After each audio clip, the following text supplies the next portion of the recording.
ভাবতেও পারবে না জিরো অয়েলে সম্পূর্ণ নিরামিষ অথচ এত টেস্টি একটা রেসিপি হতে পারে। পটলের খোসা খুব ভালো করে ছাড়িয়ে নিয়েছি, তারপরে গায়ে একটু করে কাট লাগিয়ে নিয়েছি যাতে ভিতরে মশলাগুলো ভালো করে ঢুকতে পারে। তারপরে শুধুমাত্র লবণ দিয়ে পটলগুলো ম্যারিনেট করে রেখে দাও 2 থেকে 3 মিনিট। কড়াইতে কোনো রকম তেল ঘি বাটার কিছুই না দিয়ে একটু নাড়াচাড়া করতেই দেখবে পটলের গায়ে দাগ ধরে গেছে।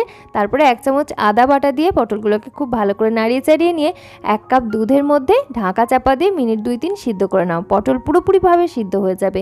এদিকে একটা বাটা মশলা তৈরি করে নিতে হবে। তার জন্য কাজু, কিশমিশ, পোস্ত এবং কাঁচা লঙ্কা স্বাদ মতো দিয়ে ভালো করে বেটে নাও। অল্প করে জল দিয়ে পুরো দুধটা শুকিয়ে গেলে বাটা মশলাটা দিয়ে দাও। তার সাথে মশলার মধ্যে দিচ্ছ গরম মশলা, জিরের গুঁড়ো, ধনিয়ার গুঁড়ো এবং জাগারি পাউডার।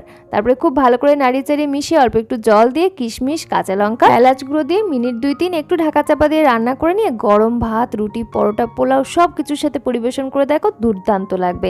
যারা ওজন কমাতে চাইছো তাদের জন্য